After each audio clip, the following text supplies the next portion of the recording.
Welcome everybody to our Bible study. Welcome to Psalm 43 today. But before we talk about Psalm 43, we have to talk about Psalm 42. There was an individual in the comments, I believe his name was Jesse, if your username is, your actual name. Jesse pointed out, or he asked a question in the comments yesterday. He's like, in Psalm 42, you said it was written by David, but it actually seems like it was written by these guys named the sons of Korah. So he was asking what was going on. And actually, he caught an error that I had made. I think I was so used to saying that David wrote the Psalms that I just plowed on through, and I just assumed, which is a mistake. And he was actually right. So I can't believe I messed up the first time I got to say someone else wrote a Psalm other than David. But Psalm 42 is written by the sons of Korah, not by David directly. And that's true also of Psalm 43.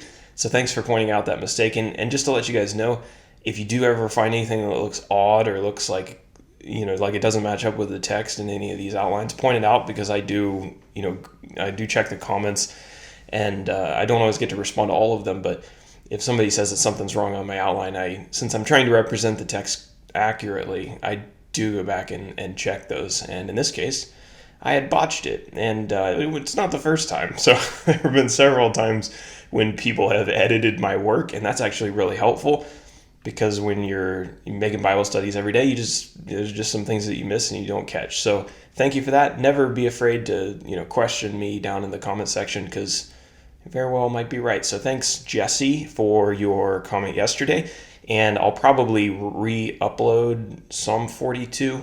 I have to go back and look at the video, see how bad it's messed up, but if you see it pop up in the future, that's why.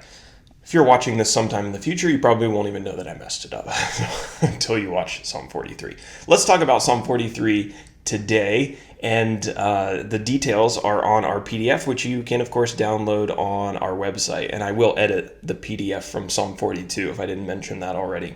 So if you downloaded it yesterday, delete it and get the new one when it's up. Okay, here's Psalm 43 for today. Hopefully you've read it. Not a particularly long chapter.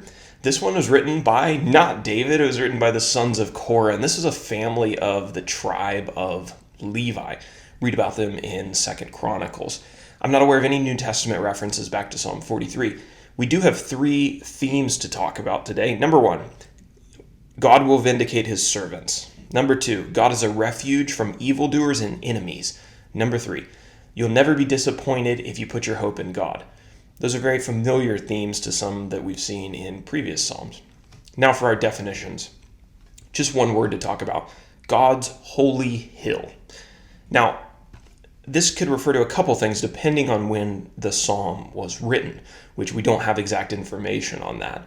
So before the temple was constructed by King Solomon, this phrase, God's holy hill, probably refers to the location of the tabernacle where the priests offered sacrifices to the Lord on the altar of burnt offering. After the temple was constructed, this refers to the Temple Mountain, where the temple was built in the city of Jerusalem.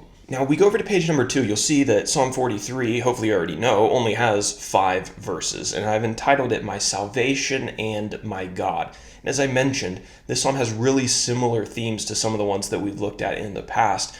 It's interesting that in some ancient manuscripts, you actually find Psalm 42 and Psalm 43 together as one psalm. And there are a lot of parallels between the two, almost some wording that's almost like copy and pasted from Psalm 42 and 43. So it does, potentially make sense that they might have originally been one psalm.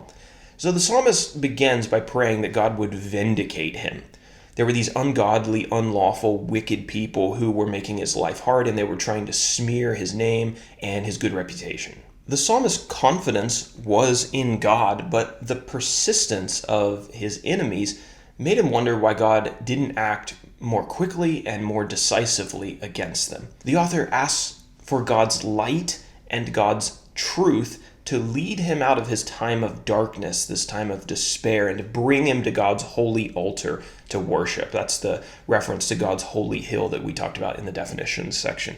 Psalm 43 ends with words that are really reminiscent of 2 verses in Psalm 42, verse 5 and verse 11. So you might want to go back and compare.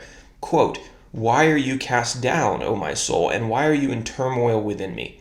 Hope in God, for I shall again praise him, my salvation and my God. That's verse 5 of chapter 43. So even though the psalmist hadn't realized total relief from his troubles at this point when he's writing the psalm, his hope for the future was firmly grounded in the Lord. All right, so now that we've covered our 5 verses for the day, let's talk about our application.